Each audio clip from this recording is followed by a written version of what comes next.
Hello, ghosties. I'm Chance Lee, And I'm Amanda McAvoy. and this is That's So Gothic, a movie podcast about girls, guys, and haunted houses. And you know, Amanda, their fathers were very different, but they were both born insane.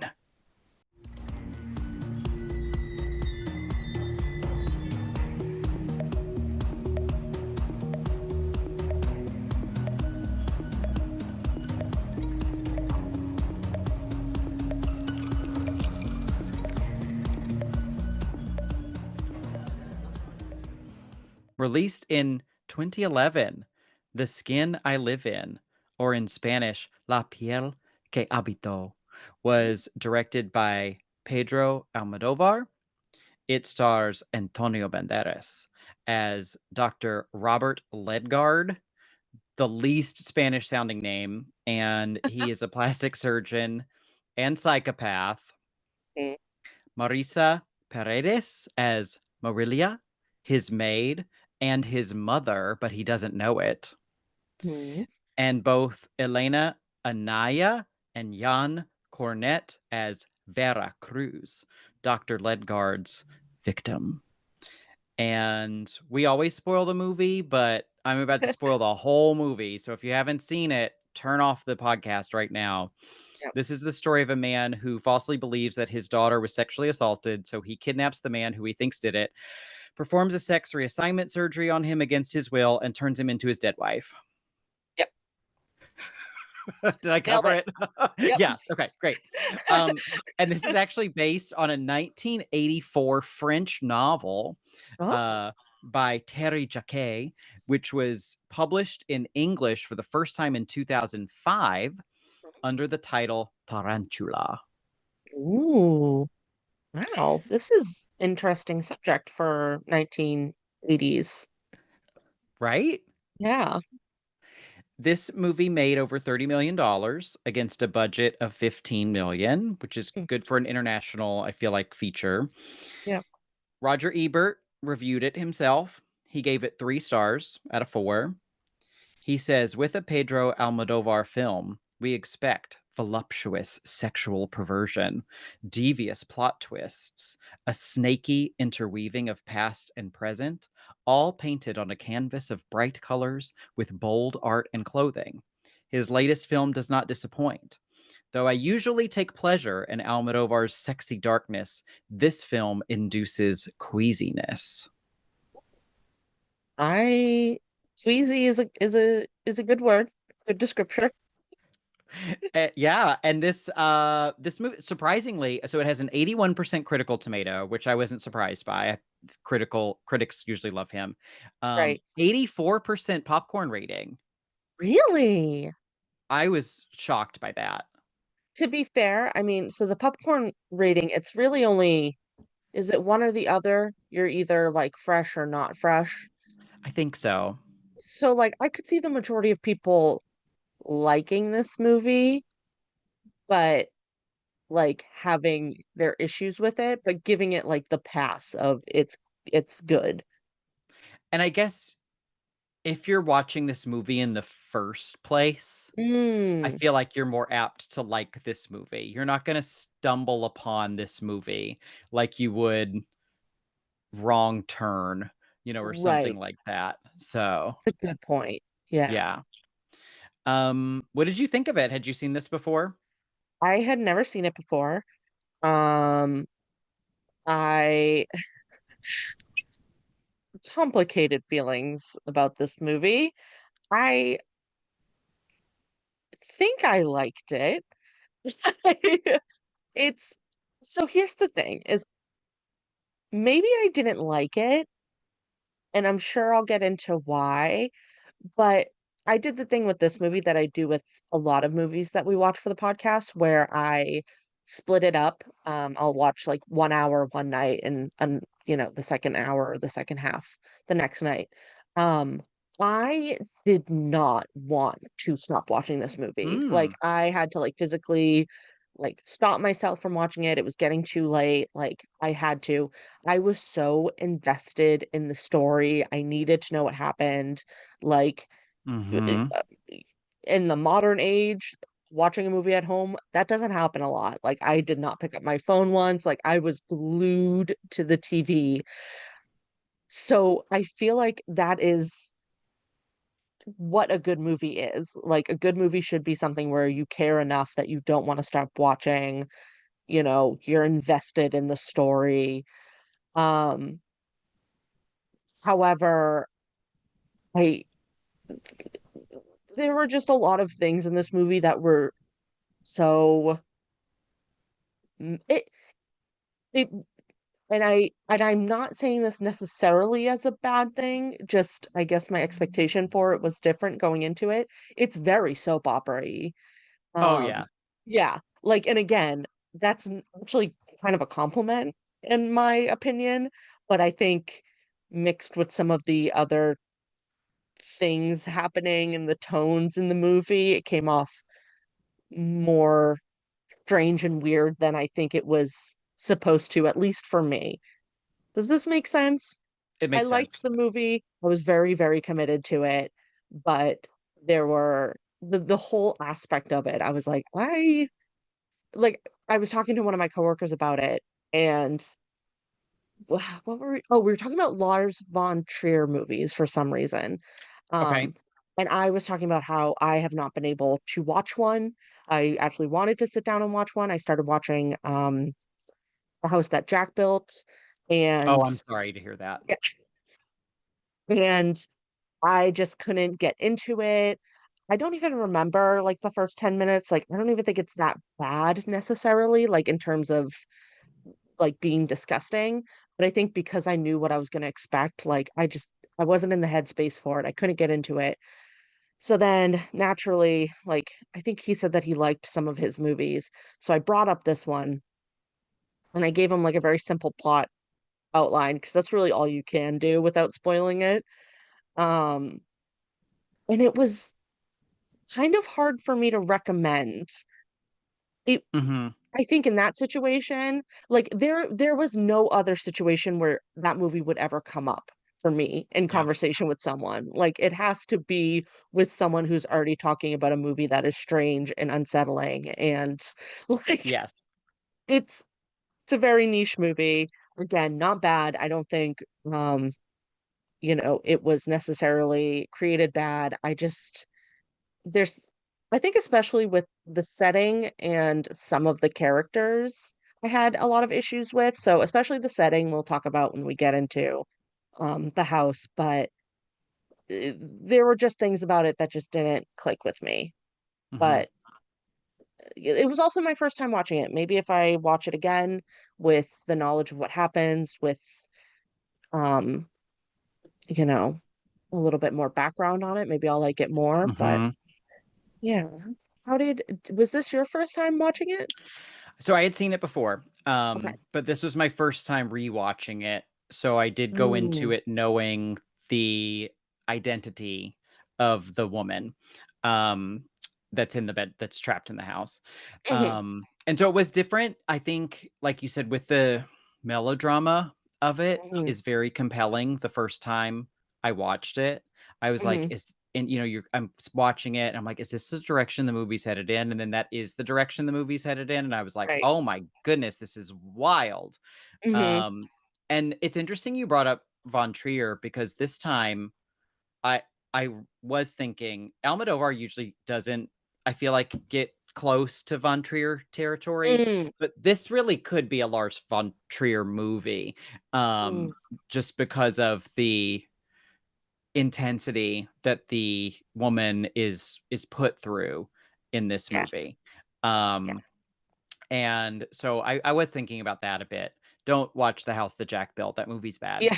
Um, poor Riley Keough gets her boob cut off, and it gets put on someone's car windshield like a parking ticket. Um, so that I would be so thrilled if I walked out of my house and I'm so sorry, Riley Keough. there are other boobs that, yeah, you could find, so it might as well Yes. be, uh, but yeah, that's a rough one. I like a lot of Lars von Trier Mm, movies. yeah. That is not one of them. Um, Almodovar, has directed 24 movies. Whoa. I've seen 7 of them. I Holy couldn't believe it. moly. I was like, "Oh, I've actually seen a lot of his movies." Yeah. Um, he has 4 movies with Penelope Cruz, who Oh, I okay. love, I love Yeah. Penelope, and I learned that Penelope was supposed to play Vera Cruz in this movie, Really? but she couldn't take the role because she was pregnant. Oh, okay. So Almodovar discovered Antonio Banderas. We have Almodovar to thank for Antonio Banderas. He Wow. saw Antonio Banderas in a play and cast him in his first movie. Wow. Thank you. And then one of Antonio Banderas's first leading roles was in Almodovar's Tie Me Up, Tie Me Down, Okay. um, which is to me a very upsetting movie. Amazing. I kind of hated that movie Mm, until the end, and the ending to that movie, I remember just, like, breaking down in tears. Like, really? I was hating so this movie is about a man played by Antonio Banderas who kidnaps a woman, Okay. um, and does terrible things to her.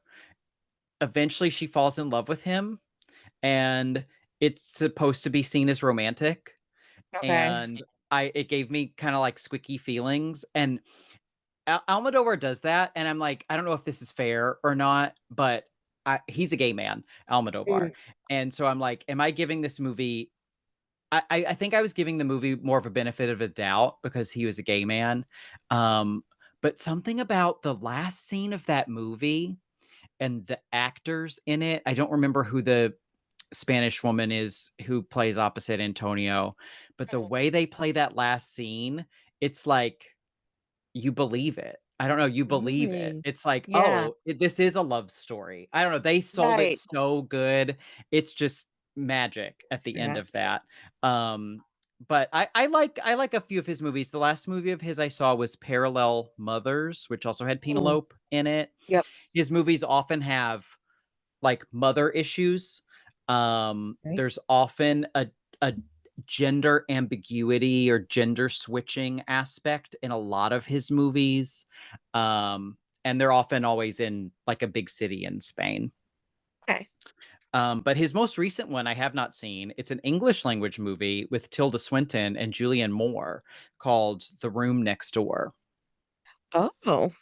So I'm curious about that. And I can't remember if he's ever done an English language movie before.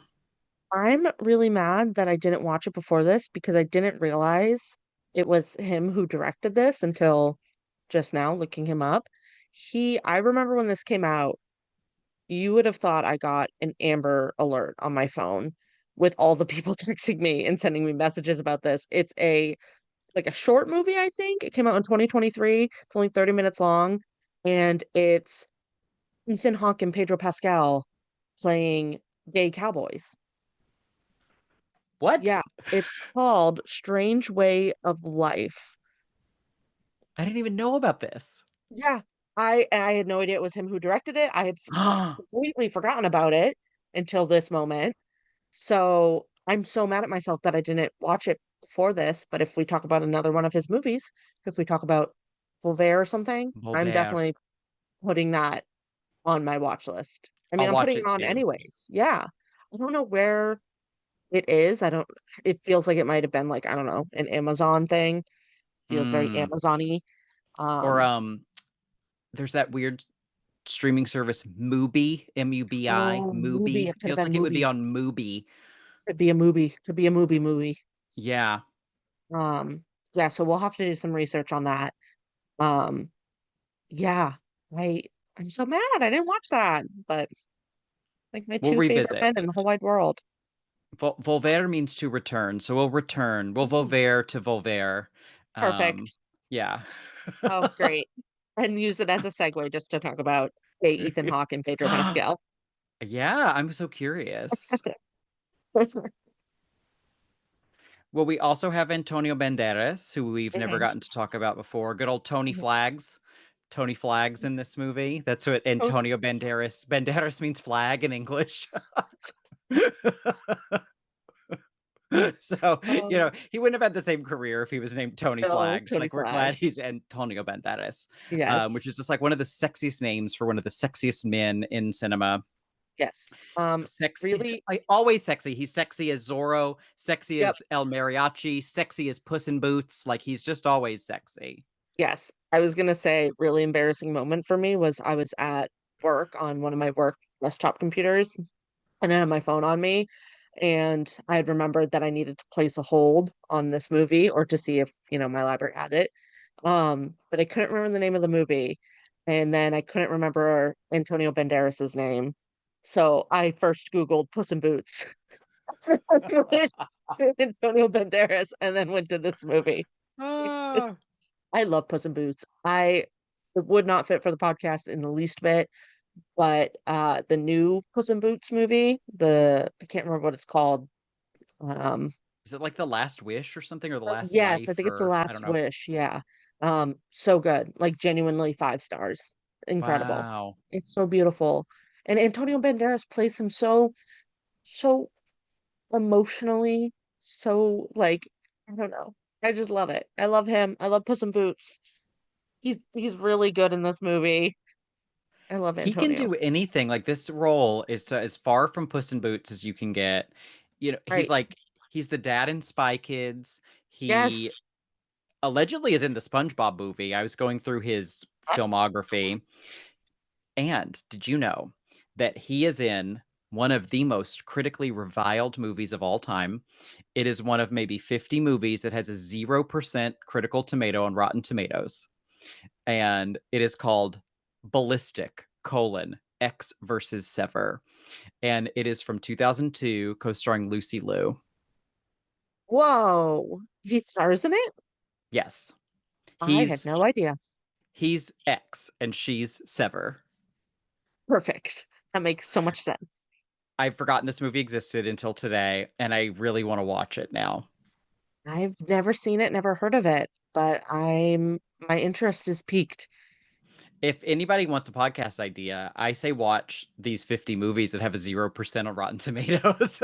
That's such a good idea. There are the worst years in film, if you're going by this, Mm, are 2002 with X versus Sever. There were like 0% wow. movies, and 2016. So Really? those are the worst cinema years. Interesting. 2016, that's so funny because 2016 was one of the best years of my life, but Were you apparently spending it at the movies? I was just gonna say, apparently I was not Mm, tuning in mhm. to new releases.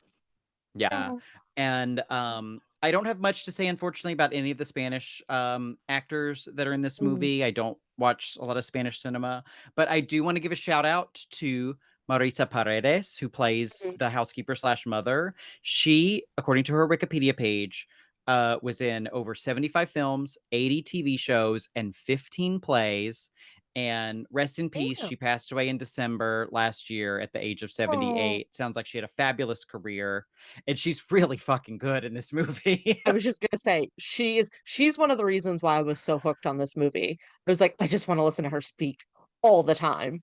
I usually hate exposition dumps, and there is a Mm. huge one about, like, 40 minutes into the movie or something, where it's just her sitting down, just explaining everything, and I didn't even Uh-huh. care.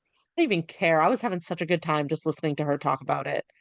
Yeah, she's great in this. She's really a highlight, I think. Yeah. She's wonderful. Well, let's get into the gothic elements of The Skin I Live In. Our gothic films have 4 elements: a girl, a guy, a house, and a haunt. And I'm putting the, I don't know, cart before the horse, but this is one of the most fucking gothic things we've ever watched. I Yes. was not expecting it. I had, even though I'd seen it before, I wasn't thinking about it in those terms. And Mhm. then as soon as I went into it like this, I'm like, "Oh, that's exactly what this is." Yes, this is definitely I'm sure someone has made the comparison before. This is very much a modern Frankenstein tale. Yep. Like, Yep. this is and, we'll get into it. There are some issues I have with the setting, but it's this house with a friggin' what should be a gothic element? Stairs in the foyer.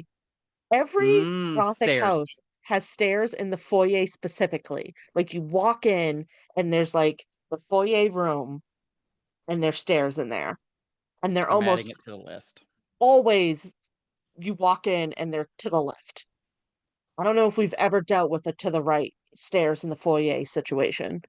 Um, right? Like, am I The crazy? Frankenstein ones are definitely to the left. Those are the to me the Exactly. most dramatic ones, and they're to the left. The Frankenstein, I'm pretty sure Beautiful Creatures, either they're to the left or they They're to the split, left. but I think they're to the left, yeah. They are all Hausu house, to the left. Are they to the left? They're to the left. They're all to the left. So This is okay, bonus Gothic, and since you discovered this in this movie, escaleras a la izquierda, stairs to the left. I love that So so much. that's our new Stop. bonus Gothic, escaleras a izquierda. I love that, that makes me so happy. Um, Good observation. and you know what it is it's my years of playing Sims, because I realized have started always putting my stairs to the left. And I'm like, "I wonder if there's a reason for that." And I swear to God, it's these movies have seeped into my brain. That's fascinating. Yes. Yeah, so keep an eye out, I ghosties. will. Yeah. I'm like I feel like, I have to go back now and watch our entire back catalog to see, Mhm. 'cause it's wild. I'm my mind is blown. Yeah. Anyways. Well, let's keep talking about this house. So Okay. the house is a real house. Mm, Quinta de Mirabel, which according to Wikipedia, no, I'm sorry, according to moviemaps.com, mm. is a cigarral on the outskirts of Toledo. Yeah, Toledo, Ohio. What a weird place to set a movie, you know? Yeah, right. No, it's Toledo, Spain. And Yes.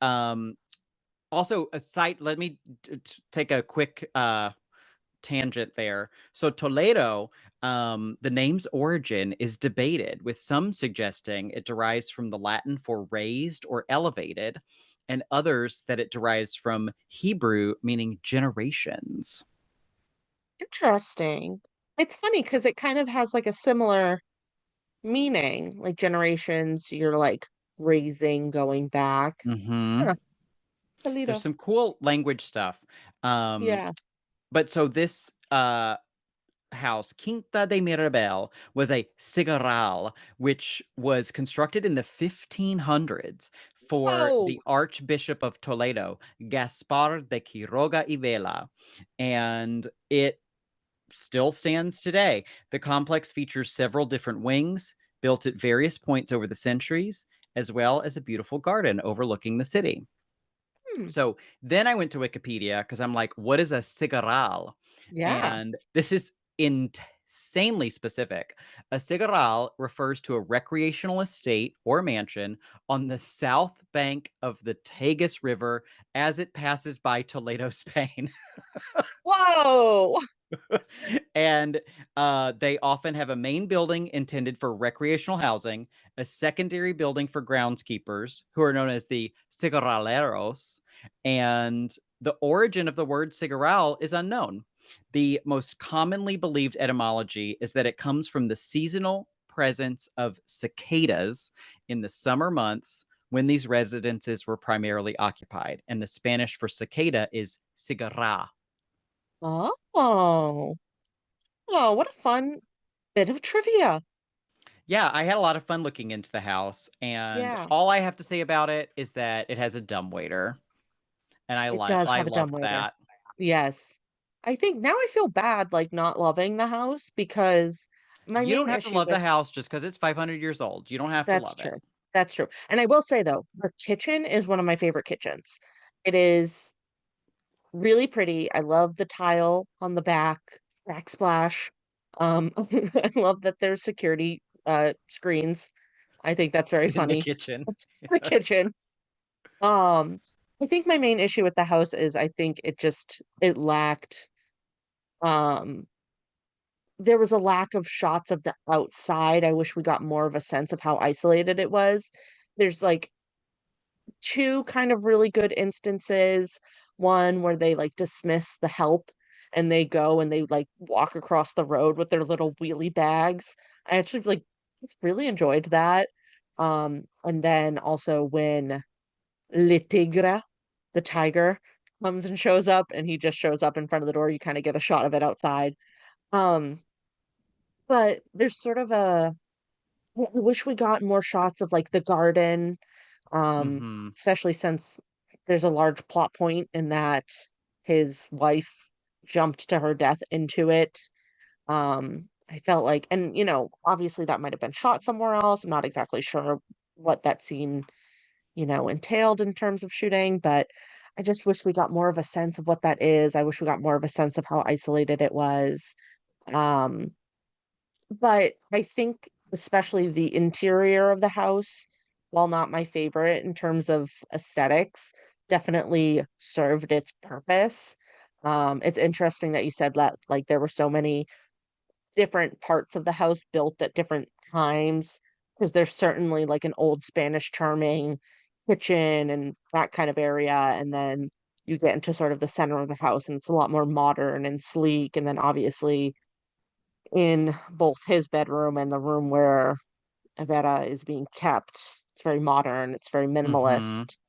So I think, like, it achieves its purpose. I just was wishing for more from it, I guess. It does have a lot of the little it's like a much, much, much larger version of the, Speak No Evil house, where that one's more like a Mm, farmhouse, but this one has all the little walls and, like, little gardens yeah, and stuff. right, right. And then we have the mad scientist laboratory in the basement and, Yes. all the screens and remotes and, like you said, modern art on the walls. Mm, yes, yeah. It is a very interesting, like, juxtaposition of modern and classic and yeah. It's like the old mad scientist castle, but updated Mhm. for modern psychopaths. All the conveniences Exactly. a modern psychopath needs, Oh, like hidden cameras and remote exactly. controls and Oh, cybernetic skin or whatever he's inventing. I don't even know. So let's talk about him a bit next. He's Mhm, our guy, Dr. Ledgard. As you mentioned already, he's kind of our Dr. Frankenstein. mhm. Yes. He's a plastic surgeon who has made this skin that's resistant to mosquito bites and fire that serves no purpose to the plot. And he also is able to do a face transplant, which always Yes. makes me think of that poor woman whose face got ripped off by the chimpanzee. Yeah, that's right. And Ugh, then Oprah made her take off her veil on Oprah. yeah, and then she Uh, was featured in the Jordan Peele movie. Did you watch that oh, one? nope. The alien one. Oh, yeah, nope. Yeah. I watched Nope. Nope. Yeah, okay. Yeah. Yes, yeah, yeah. Yeah, but, yeah, so he does the face transplant, and yeah, so he kidnaps this poor man, and yeah, both tortures him by turning him into a woman or Mhm. giving him female genitalia against his will, and breasts, and I mean, he's played by a completely different actor. He's an Yes, actor that gets played by an actress, and then but also does the cosmetic surgery to make her look like his dead wife.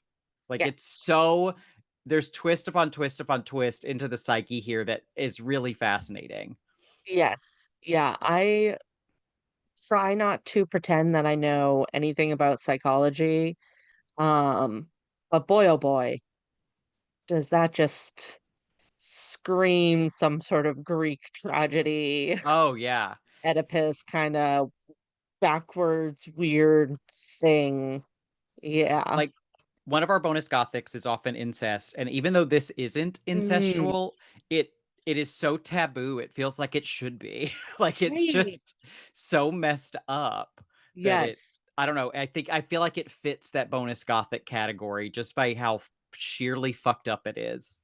that's fair. Yeah, that's very fair, and because I think what makes it more fucked up is that he does develop feelings towards this fake wife clone Mhm.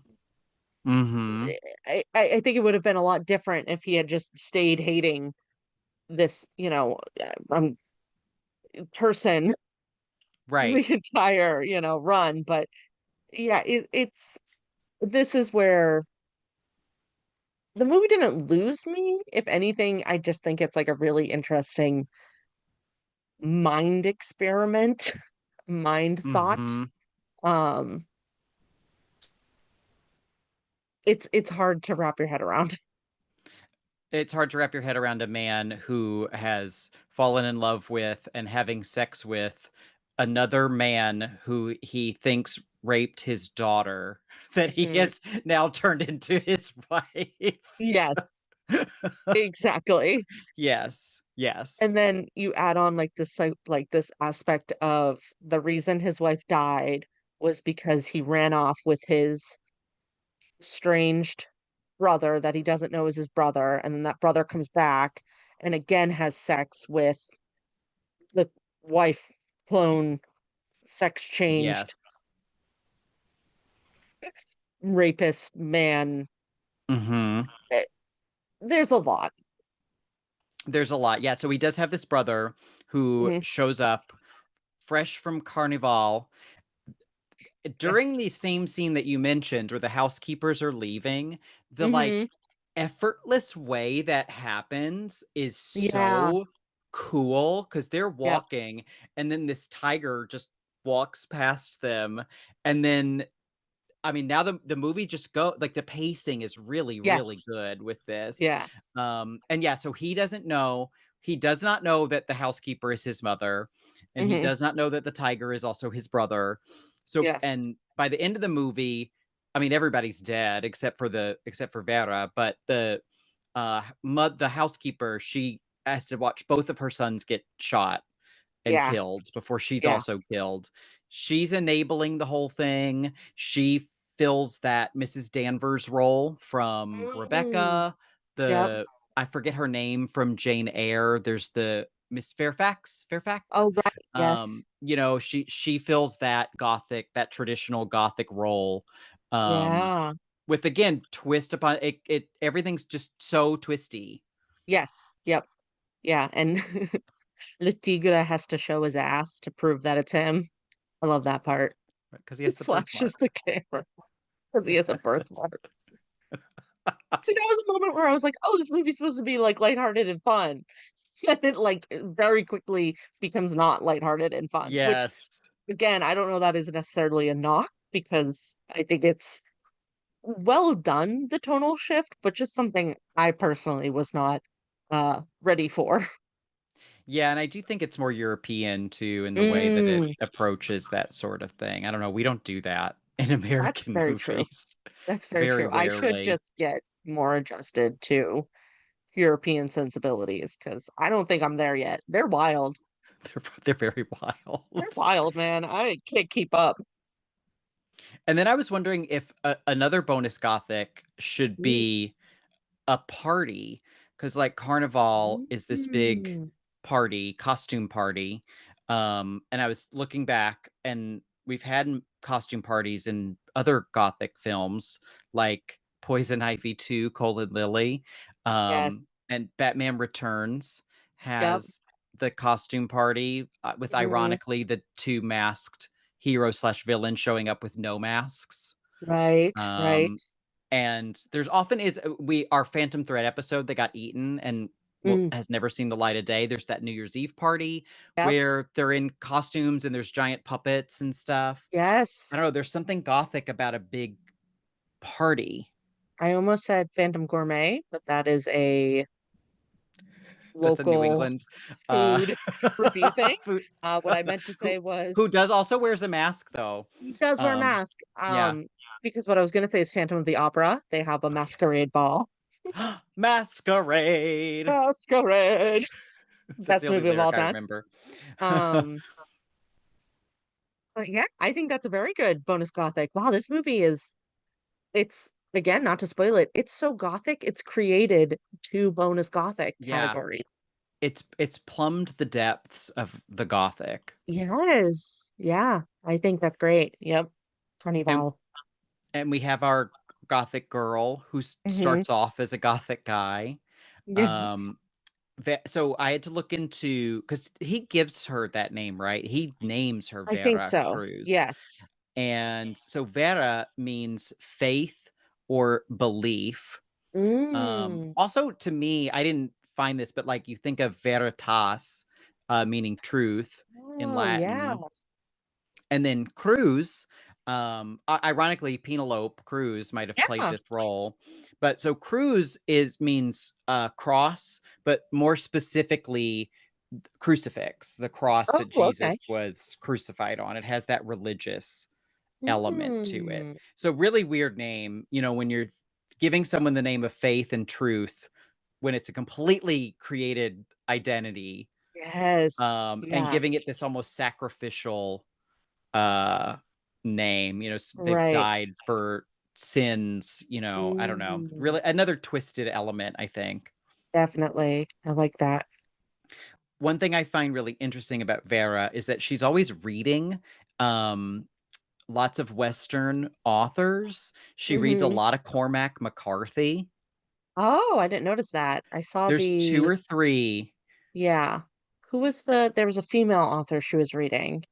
The Blighted Alice Munro. Yes. Yeah. Do you know about her? Do you know Not the really, scandal? no. So, she was when she was alive, and she Mhm. lived to be like 137, she was ancient. Yeah. She's Canadian. She Uh-huh. won the Nobel Prize for Literature in, I don't know, 2012, Okay. 2013. And she mostly writes about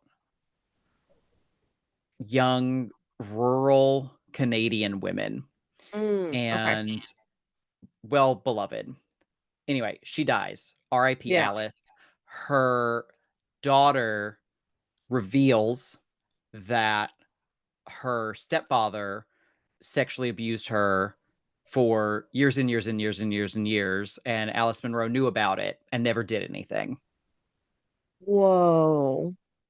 And now her legacy, so to speak, is somewhat complex and tainted because of that Yes. revelation. And my understanding, I never really connected with Alice Munro. Okay. We read a collection of her short stories for a book club once, and I was so Mm. bored. But the women who were older than me in the book club, as women in book clubs tend to be, Yes. they really liked the book. Um, but my understanding is that Alice Munro wrote a story that's very similar to that situation as Oh, well.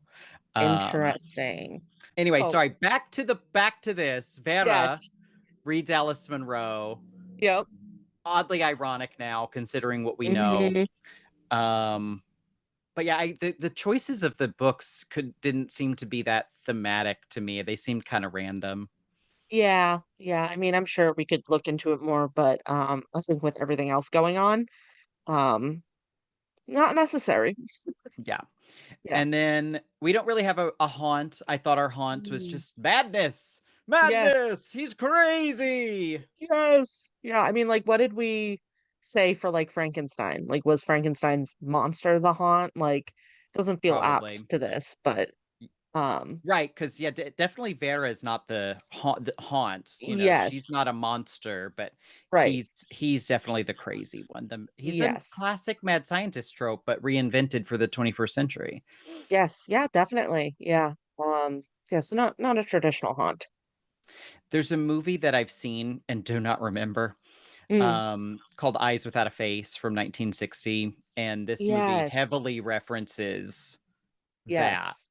That one is about, I think the man's daughter is in a car accident, and then he Uh, tries to give her a new face. oh, okay, yes.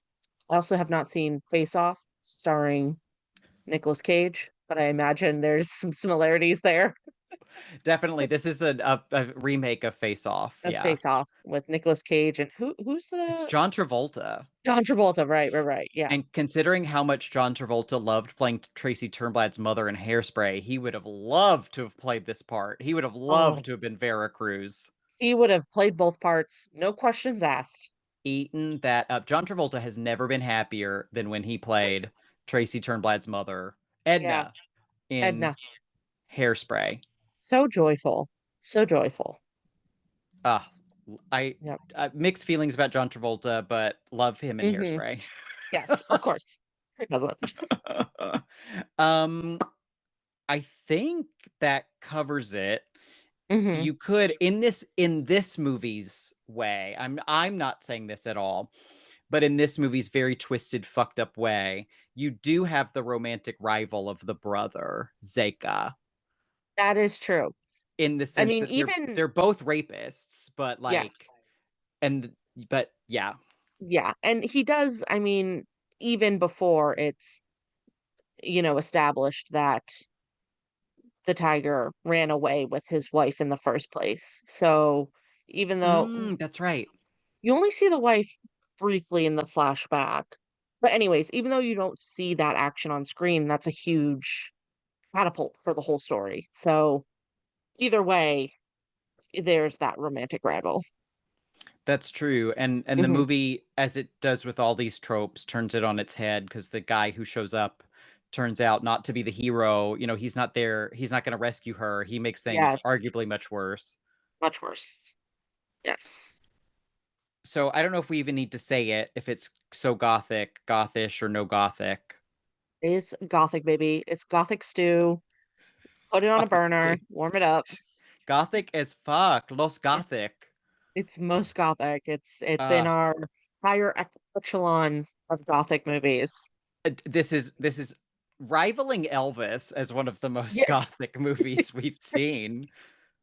I love it. And it's, like we've said a couple times, it's a very modern take on a gothic movie. There's Prisoner and House, Mad Scientist, like spooky, creepy. I read somewhere that the director's like goal was to film a truly horrifying horror movie without any jump scares, and I will say I think Mm. he certainly achieved that. You can't watch this movie and not feel grossed out, even though Yes. there's very little vi- violence, gore. Yes. Um, poor Vera does try to commit suicide by paper cut, Ooh, which yeah. is like one of the most cringy things. Oh, it's so rough. Um, because it's like the paper cuts are always the worst because we all know what you don't know. We don't know what it feels like to be hit in the face with a hatchet. But we Yes, all know what it feels like to get a paper cut. So having that's her true. try to commit suicide by paper cut is one of the most painful things. It's rough, yeah. Um, but you don't see it. You only see the after effects of it, and because there's the bloody pages and Yes. everything. But yeah, I think this movie's really well done. I don't know if I Mm, like it. yeah. I don't know if I ever want to watch it again, but Mhm.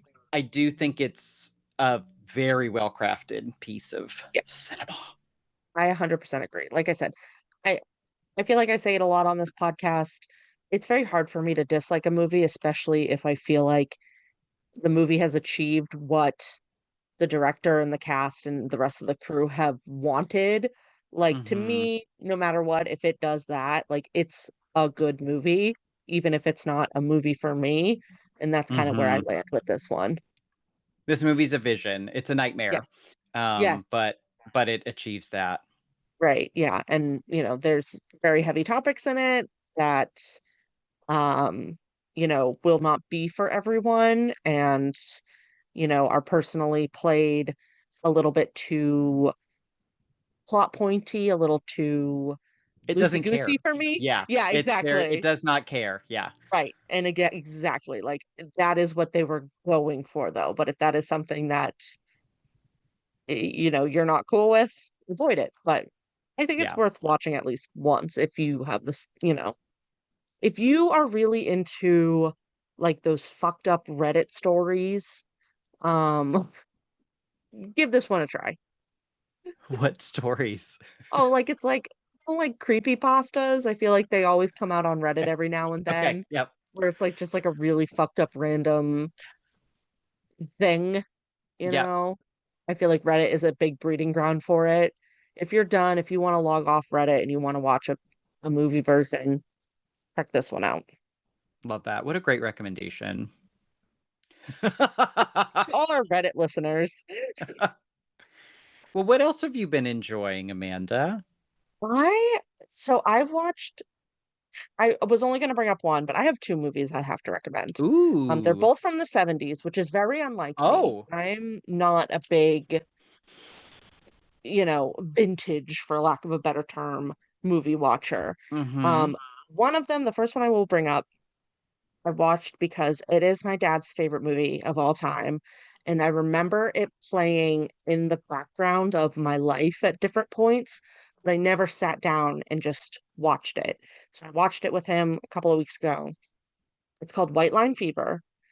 I Because of my history with this movie, I thought it was a huge deal. Like, I thought this was a movie everyone knew. I thought it was, like, one of the greatest action movies of the '70s.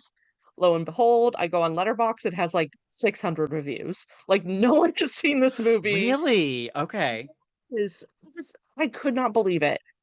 It very much falls into that category, which I realize I love, which is, um, there's a term for it, but it's like redneck exploitation films. Okay. It's Yep. like the action version of like a Texas Chainsaw Massacre. Okay. Um, it's so essentially this whole movie, White Line Fever, it follows this trucker, this man who he was a pilot. I'm not sure if he was like in the Air Force, but he was doing something. And he decides when he leaves and he's done with that job, he buys, he invests in an 18 wheeler and becomes like an independent trucker and drives around. And he drives around in his truck, the Blue Mule, which was and still is my dad's nickname, which again, I thought it was a bigger movie than it was.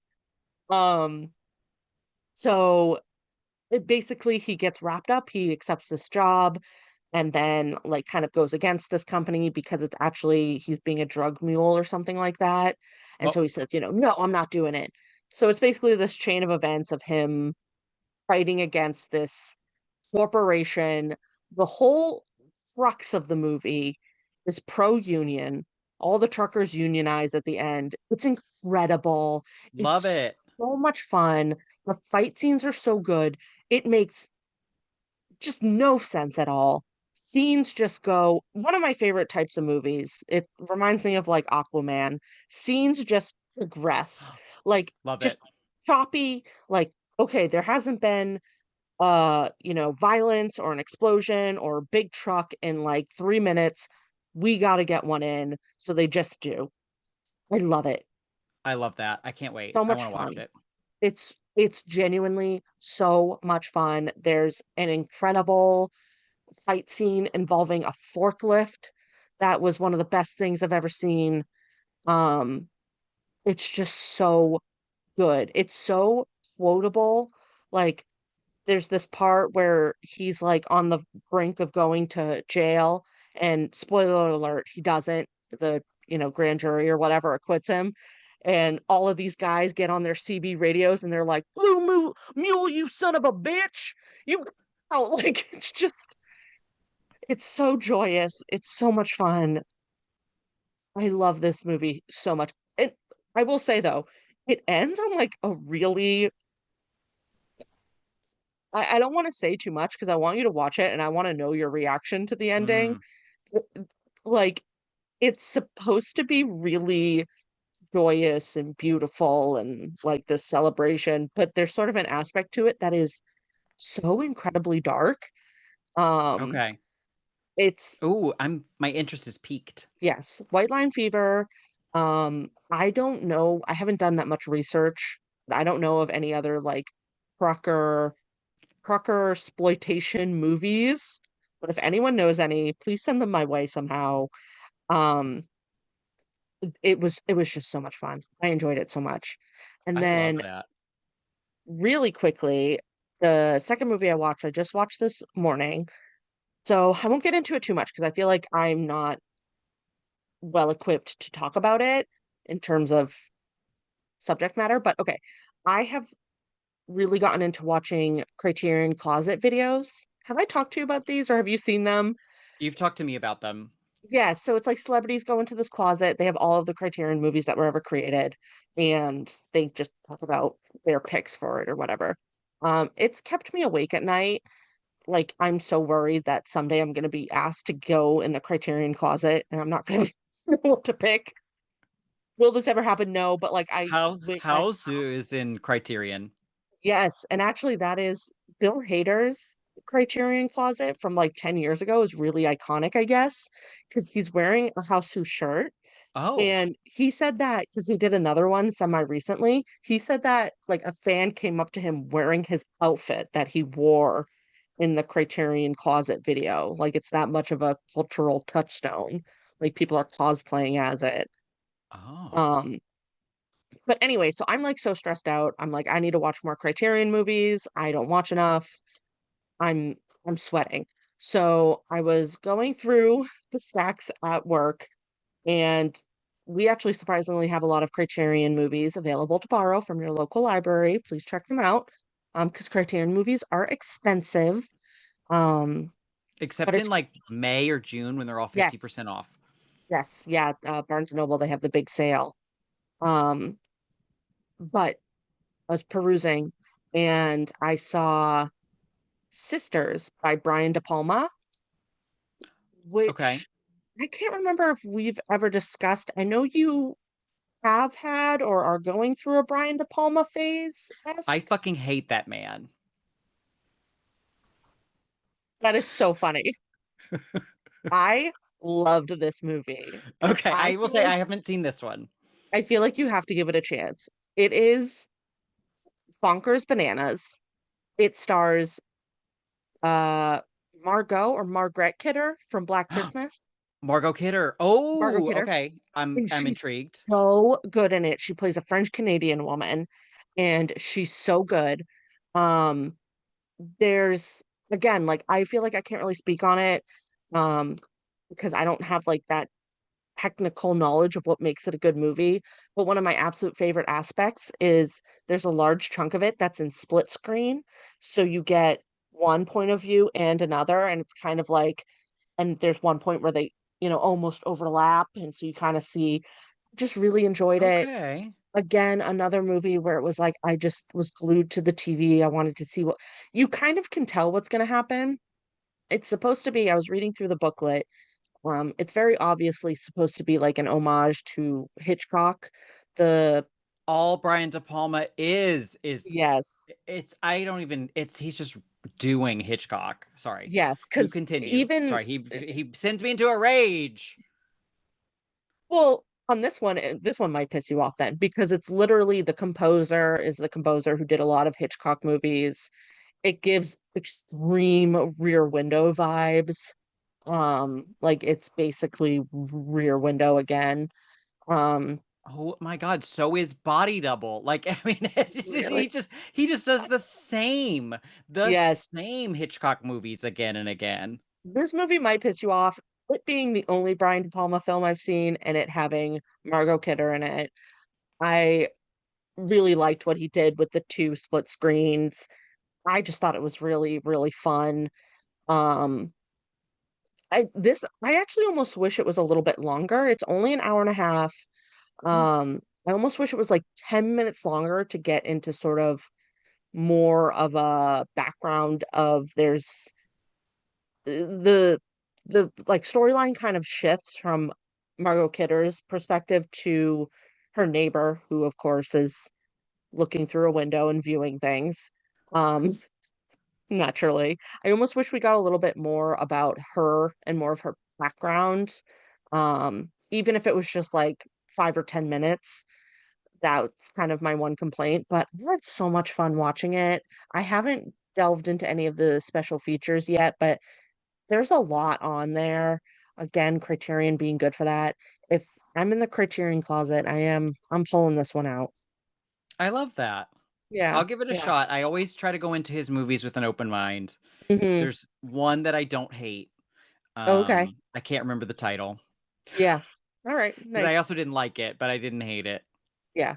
I have not seen any Brian De Palma films, including Scarface, so I maybe this is a good one to start with, So, I'm not sure if now you watching it will taint it, but try to go into it with an open mind. I've really liked it. There's this really creepy doctor figure. He looks like John Waters. Okay. Um, and he makes me so uncomfortable, but I kind of love it. Okay. Yeah. So Sisters by Brian De Palma. Well, very cool. Yes. I want to Anyway, before we get to me, I want to circle yeah. back around to White Line Fever. Ooh, When okay. you told me about it, I had to look it up. I had never heard of this movie. Yeah. And I always want to see what else the directors did. This Uh-huh. director has one of the most scattered filmographies I've seen. Yeah. He directed the Academy Award nominated film The Accused, um, Oh, with Jodie Foster. okay. He directed Unlawful Entry, which I actually watched a couple months ago. It's Okay. like a really sleazy Pacific Heights type movie Ooh. where there's a couple played by Kurt Russell, oh, hot, um, Really? and Madeline Stowe, Uh-huh. and they get their house broken into, and then the cop who is investigating, played by Ray Liotta, rest in peace, genius Ray Liotta. Um, the cop starts getting obsessed with them and doing all this creepy shit. Yeah. That movie made me feel really gross, kind of in a bad way. Okay. Um, and then the last movie this man directed was the 1999 film Broke Down Palace, starring Okay. Claire Danes and Kate Beckinsale, where they get Okay. like locked in Thai prison. Oh. And that movie was the movie that was on the TV when I had my first kiss with a boy. So I also have a sentimental connection to White Line Fever in a very roundabout way. I don't know if I'll tell my dad that one. So But funny. yeah, I couldn't Oh, believe that. that's so good. Oh my God. Yeah. White Yeah, Line Fever. Highly recommend. So my dad is also a huge Partridge Family fan. He loves the Partridge Family. okay. Like gigantic fan.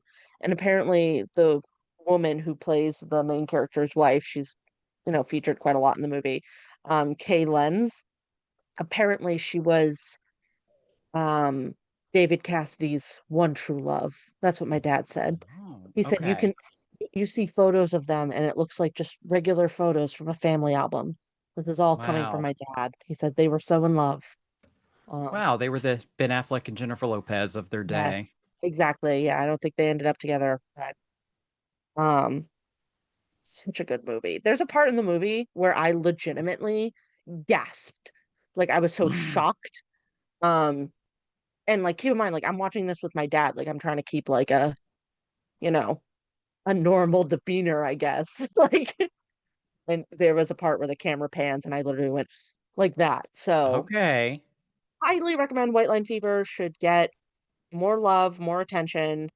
That should be in the Criterion Closet. Honestly, actually, the reason I thought about watching it is because it was in my cart for a while in Barnes and Noble during the Criterion sale because I think it just got released on Blu-ray. Ooh, okay. Barnes and Noble, White Line Fever. Let me double check. I don't think it was any sort of special publication release, but um, I I I I adore it. I need to find more movies similar. Um, yeah, what a delight. I will be buying it. So, I think you can request it from the library system. Actually, I don't know if It, your it might consortium even will be have on it. Tubi. Oh, it could be on Tubi. I bet it It might even be is. on Tubi. I'm gonna look at Tubi probably tonight or this weekend. Yes. Yeah, it's so much fun. I love it so much. I like now just talking about it, I'm like, I need to watch it again. So I if it's on love Tubi, that. I might watch it again tonight. I'm like, oh, I guess me and my dad have the same favorite, movie. Never It's thought in it your would happen. genes. Yeah, Yeah, apparently. Yeah, it kicks. Blue Mule. it kicks. Anyways, I Mental didn't week. even bring up Brian De Palma now. Oh, that's fine. Yeah, well, just saved him. Anyways. Many people love him. The Letterbox Bros always glazing Brian De Mm. Palma for sure. Oh, He's yeah, oh my god, he's like he just rolled off the Krispy Kreme line. Like it just I don't get it. I don't get it. I watch so many Brian De Palma movies and I just really? don't get it.